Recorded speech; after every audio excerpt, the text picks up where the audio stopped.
This is Rising Phoenix Podcast. I'm your host, Michael Rhodes. This podcast is for men struggling with an unwanted divorce. I interview experts on divorce, mental health, and I provide insights gained from my own divorce journey. You are not alone. Join me. Hello and welcome to the show. This is episode 199. Fuck. This is a solo one, clearly, because you're hearing me with the solo intro. So let's jump into these new locations. Fucking A. Zeist? I mean, that's not too difficult. Utrecht? I really had to look these places up. Um, I don't know where the fuck that is. Again, if you want to reach out and tell me. You listened to episode 70. That was a while ago. Obviously, Surviving Infidelity and Divorce. Ms. Lisa Aarons. It doesn't say Ms. I added that.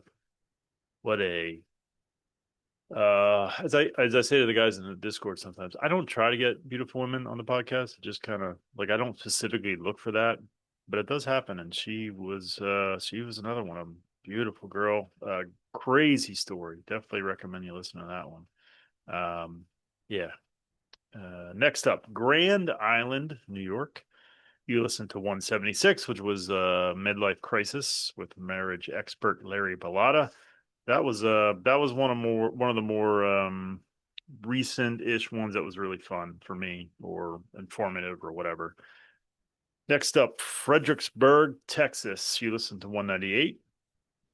I'm going to talk about that a little bit here once I get through this. And last but not least, Ridgecrest, California, episode 193, which was with Steph McFarland, the masculinity researcher. Another beautiful lady and a good episode. I enjoyed that one too. So yeah, let's I want to briefly talk about the last episode. And I had mentioned this a couple solo ones ago, maybe it was the last solo one. That I was considering doing an intro and then I kind of talked about it and I felt like, well, fuck it, I don't need to do it now. Listen, what a fucking heartbreaking in some ways, but also in some ways inspiring story. I didn't obviously, I think you can tell, I didn't know his story. I didn't know the details. I knew that he had struggled with mental health, but I didn't know, the situation with his father. And I gotta just, it's not pity because there is an admiration there for him to be able to fucking face that down and sort of like have the guts to talk about it and sort of meet it face on is just inspiring. And so, you know, was it the best one I've ever recorded? No, but I think it was pretty valuable. It was very valuable because of his story, his resilience. I think it goes to show if you can overcome something like that, I think you can overcome any fucking thing. I mean, I think you can overcome anything anyway.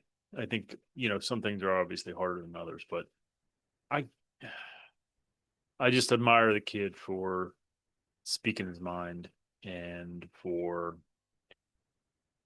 sharing his pain and his story. So I want to cover the Discord a little bit.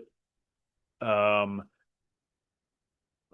like many things in life, I focus on things and then I focus on other things and that's just I don't know if that I have a feeling that that's a man thing in terms of like projects and so I worked really hard in the Discord and it got to a certain place and it's doing well in terms of the bots that are deployed in there.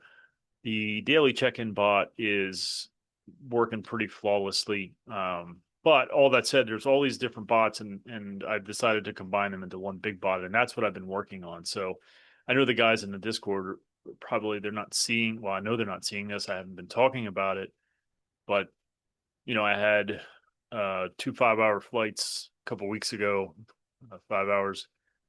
out to California 5 hours back, and so I spent a lot of time working on that bot, and I did some work this weekend, and I'll continue to chip away at it. It's close, but it's coming, and it's going to have some different and I think cooler features. And then there's another uh, add-on I'm going to include to what is now referred to as a therapy bot, but I'm gonna change the name of that and add some other features that I'm very, very excited about. But first, I got to get that first sort of all-encompassing bot done. The therapy bot will remain its standalone bot, and part of this new bot, I'm also working on a tutorial to kind of walk people through it because there's a lot in that Discord.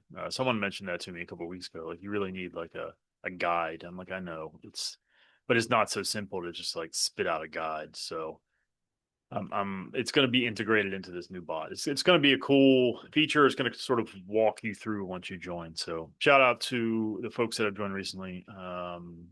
Your addition to the tribe, to the Odyssey, is definitely appreciated, and I'm excited to just try and help as many people as possible. That's the goal. And shout out to Steve in there, man. Steve H is if there's a blueprint for how to handle this thing, and he still has some work to do. I'm not saying he's done, and he knows this, but he has just really embraced this and worked on himself in a way that's just fucking admirable. And I just wanted to I said it to him this morning. I think it was this morning, or maybe it was yesterday. I think it was this morning. I said it to him this morning in the Discord, and I'm so proud of him, and I'm in awe of his. I got to tell you, man, people sometimes ask me, like, running the Facebook group, and there's almost 8,000 men, and I do see a lot of pain, and people are like, you know, how do you deal with that? How do you handle all that? And that's not easy per se, but that's not my struggle. My struggle is the people who don't do the work, who remain a victim, who stay stuck, who spurn any kind of viewpoint that could lead to healing, or stay stuck in um, this thing that has happened in society where masculinity, some people have hijacked masculinity and turned it into, to be a man, to be masculine, you have to be a dick. And that's just not the fucking case. So that's more challenging, dealing with people like that than people that are hurting.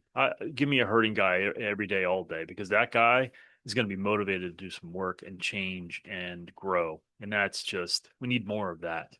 We need people that can manage their emotions because they've embraced them and learned how to, more than we need assholes. There's enough fucking assholes in the world. We don't need any more.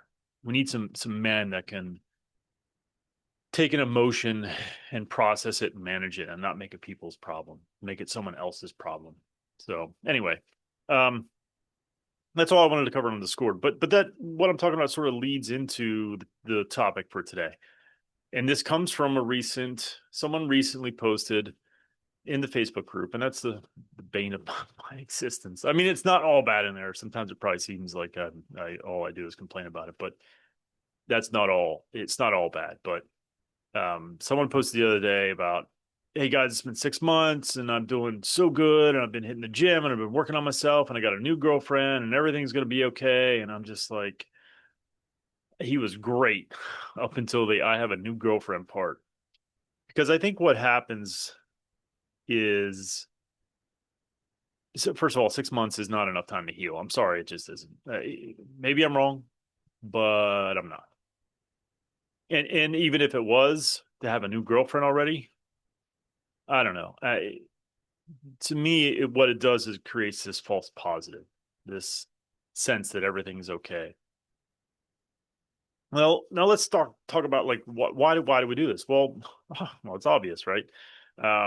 We want to avoid emotional pain, right? We want external validation from others because we've been rejected, and we want the familiarity and comfort of a partner because we had one. And if we were married, we had him for probably a period of time, and there's a lot of familiarity there, a lot of peace and comfort.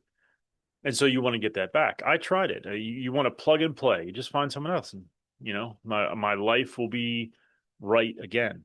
It feels that way. It does feel that way. And so that's why we do it. We don't want to this shit hurts. And we're rejected by the person that we stood up in front of the world or whatever, and God, however you want to look at it, and said, that this is my person. Here's this ring and sickness and health and all that shit. And they said, nah, I'm out. And that's fucking soul crushing.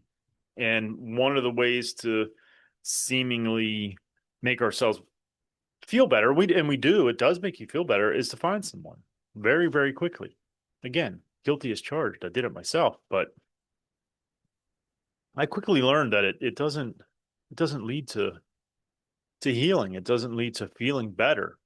Um, what it leads to is a compounding effect, more than likely, and it also delays your healing. So everything feels right because someone's there. You're validated. You're uh, getting comfort when you were put into position to feel everything the fucking opposite of comfort. Your significant other is gone, your kids are gone, your bills, your the money situation is fucked. And on and on, and there's an embarrassment and a shame, and it feels like if I just get another partner, she was the problem. If I just get another one, everything will be fine. Well, okay.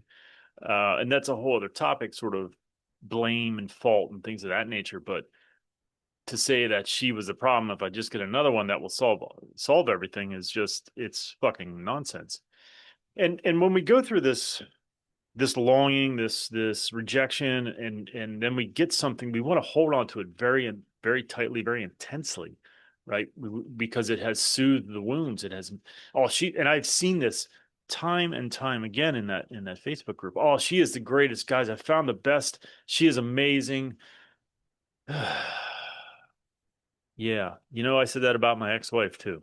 And I'm not saying there aren't amazing women out there, but what I'm saying is if this person is now the reason you're happy, well, then what happens if it doesn't work out? Did you gain any kind of skills or ability to soothe yourself, to take care of yourself? Or did you outsource all of that to someone else again? And I want to reiterate that it's not about never having a relationship, but it's about fucking healing first.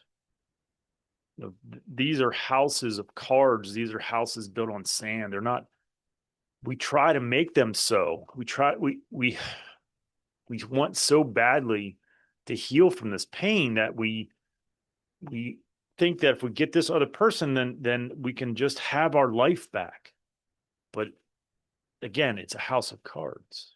It's not a solid foundation at all. So what are some signs that you're in a false positive? You get this person, and or you're circumventing the rebuild process. You're not letting your phoenix rise from its ashes. Whatever fucking sort of metaphor or scenario you want to use to paint this picture. Um, so what are some of those signs? You feel anxious when they don't respond, right? This can also be a clue that you have an anxious attachment style, but what it can tell you is that the source of your happiness is coming from this person. And if this person isn't giving you that attention and that validation, then suddenly everything's not okay. Right. And then you're back into this mode um where you were when your ex-wife left, or soon to be ex, whatever the case is for you. So that's a clue there that I'm not healed. And by the way, this could be something that you haven't healed from ever, but it's still a clue that you got some fucking work to do. And by the way, we all got work to do. If you are comparing them to your ex constantly, that's another clue that you're not ready, that you're using this to heal some wounds. And there's going to be some comparison, don't get me wrong, at some point, but I think if you're healed, you don't do that because you don't need to, because you're focused on what you're in. If you're still worried about what your ex is doing or the past, I'm sure there are always going to be lingering things to very, very small degrees as you heal or when you heal. But if you're looking back, then you're not ready to go forward, period. Um, and there's also the sign of idealizing them, or oh my God, this is the one. She is so great. She's so compatible. This fits like a glove. This is so much better than my ex. Well, you just fucking met them. You don't have a fucking clue who they are. So that's another sign if you are idealizing them very, very quickly. I get that. I understand that. But it's a sign that you're not ready. And this is a false positive. You're shortcutting yourself in the healing process. And what does this do? So what you say, well, okay, maybe that's true, but so what? Like maybe I can grow with this one and heal along the way. And maybe that's true, but I really don't think that it is. And I don't think it's fair to put all of that responsibility on another human being. Is not fair. It's your responsibility to heal. It's an inside job. It's your job to make sure that you're not dependent on someone else to make you feel emotionally safe. That's a you thing. But the other cost is so the cost is you could delay that genuine healing or not even delay it. You fucking stop it. You cease it. And again, you continue to hand your keys of happiness and contentment and fulfillment and self-worth to somebody else. And for me, I think that's just a recipe for disaster. And that's the other thing that you're risk of repeating these old habits and re-injuring these old wounds or bringing up these old wounds and letting them continue to fester instead of fucking healing from them. And stop beholden to the past and the shit that holds you back. Because make no mistake about it, these things that we haven't healed from prevent us from having good relationships. If we just take the fucking time and fix it. If you're an angry dude and you've always been an angry dude and you don't figure out how to fix that, you're going to push the next fucking woman away. Period. End of fucking story. I'm telling you. Because nobody wants to deal with an asshole. And you can say a lot of things about feminism and all that kind of shit and it's bad or whatever. I'm not making that call. I'm not an umpire. But what I'm telling you is women now today have more options. They don't have to stay. They've got their own fucking careers and degrees and salaries. And that's just truth. Again, good, bad, and different. I'm not calling the balls and strikes of it. It's just the fucking way it is. So if you don't heal these things, you're going to repeat the patterns. Yeah, 100%. Second, marriages end at a rate of 67%. That's pretty fucking high.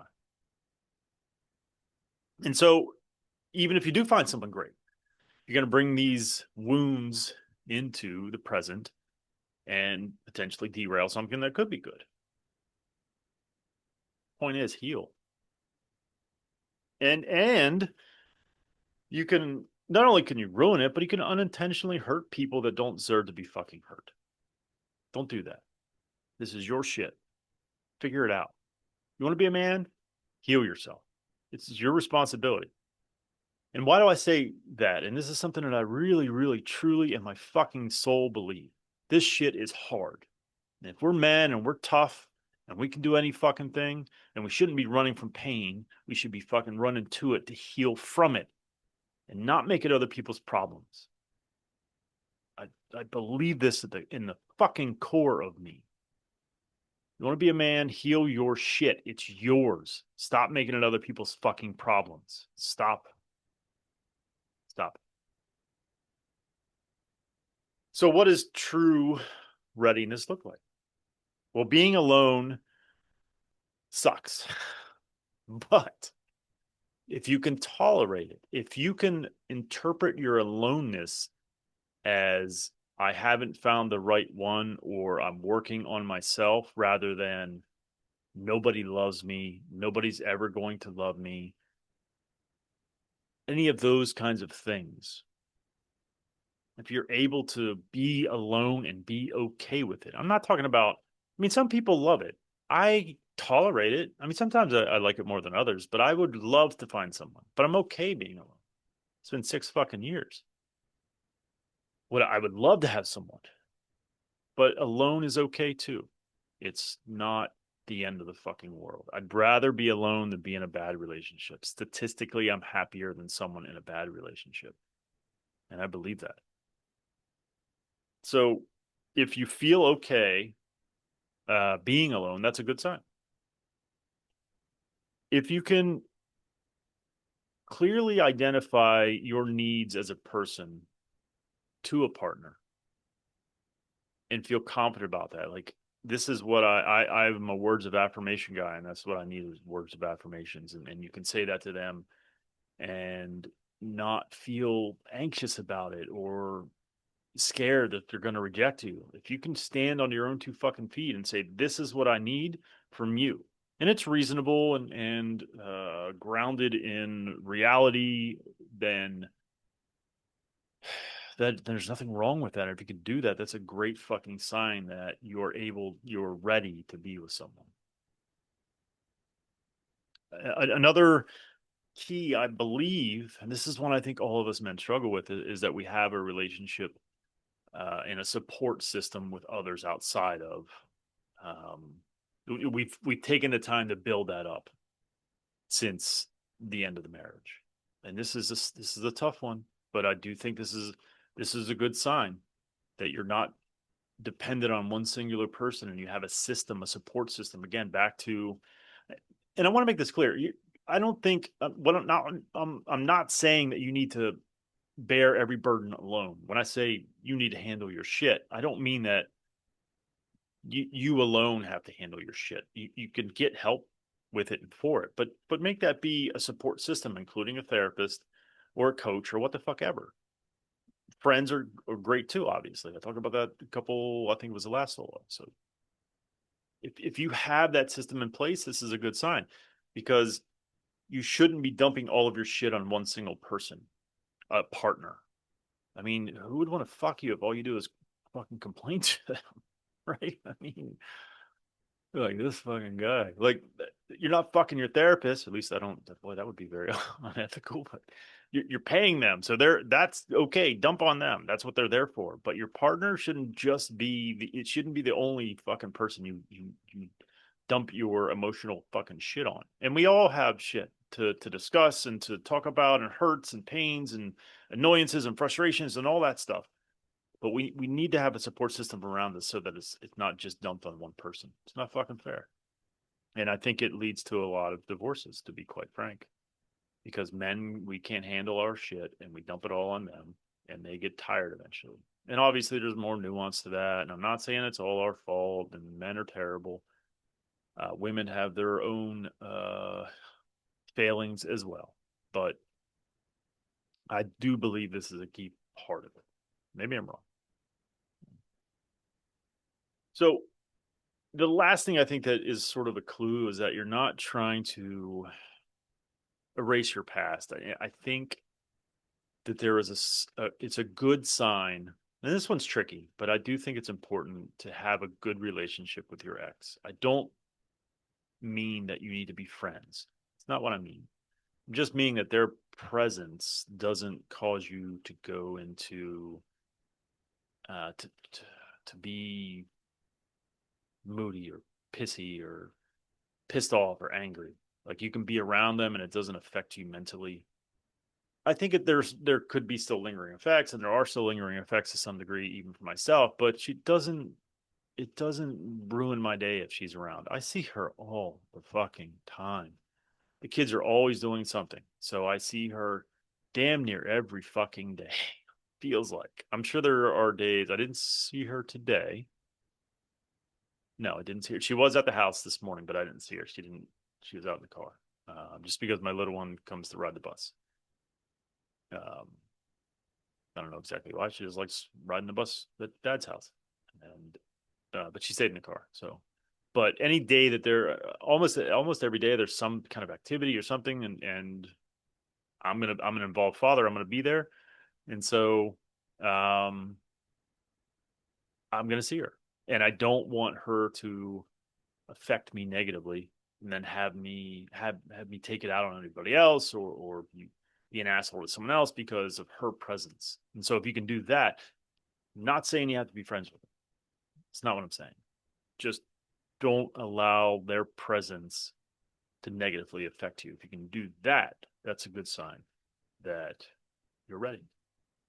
So, lastly, I think I want to cover like some sort of guidelines, or maybe maybe a kind of like a roadmap to shift from this sort of chasing of the false positive, this uh, rejection of the growth process, or the hijacking, or whatever we're calling it. I can't remember what the fuck I'm going to call this episode. By the way, I'm probably going to use AI to figure out what to call this episode, and I'll probably use it to give me the little blurb. So if you're reading it and like, that doesn't sound like he wrote that, he didn't. He asked AI, what should I write for this one? And I had this one in mind for a while, but the recent events someone posted. And by the way, that guy got very upset that I deleted his post. But it was 6 months, and you're saying how great it is, and that you have a new girlfriend is, to me, is absolutely the definition of a false positive. So, but I digress. So what are some things that we can sort of get us sort of thinking that way, or looking at that? And the biggest one is just fucking pause. Just take time. Just give yourself 1 year, at least 1 year. I think I've said this before. 2 is better, but I understand nobody likes to be alone. But at least 1 fucking year, for fuck's sakes. And then ask yourself, when you are after that year, or am I trying to escape pain, or am I seeking connection? Am I tired of being lonely, or do I want to share my life with someone? And that's a fine line, like most of this stuff. And I don't know how to tell you exactly how to answer that question. But I think the key is, are you okay being alone? And if you are, and you just want to share your life with someone, then I think that means that you're ready. Of course, this is the big one. Not just pause, but do the fucking work. Therapy, journaling, get involved in a community, a support system. All of those things are necessary. Do those things, focus on that. That will allow you to shift your attention to where it needs to be, which is the self, the inside job, the inner work, the healing. That's what you need. You want to have another relationship? Do you want to make sure that it fucking lasts? Or do you want to at least do all you can to make sure that it lasts? Do this fucking work and learn your attachment style, learn your love languages, so that you can find someone that's compatible, not just someone. We had someone, didn't fucking work out. This is tough. I understand. I did it. I'm guilty. I did all the things that I'm telling you not to do. I did them all. I fucked anything I could. I got into a relationship very quickly. None of it worked at all. So I'm speaking from experience. Do I think that you can have love again? Absolutely, I do. Yes, 1000%. And I think the sooner you get over the thought, not get over, but the sooner you heal and stop thinking the thought of, no one's going to love me, I need to find someone now, I'm not getting any younger, all of those things that are essentially wrapped up in, my self-worth is poor and I need to have someone else validate me. Once you can move away from those thoughts, then you're ready. Until then, wait, heal, grow. That's all I got for this one. Until next time, take care of yourselves and take care of each other. Thank you so much for watching and or listening. If you are feeling alone on this journey, please join our Discord server. Becoming a phoenix is not a solitary act. It is one achieved through community. Our Discord server is just that, a community of men fighting to survive, thrive, and rise from their divorce. Go to risingphoenixpodcast.com/Discord for information on how to join and what is contained in our Discord server. Please join us.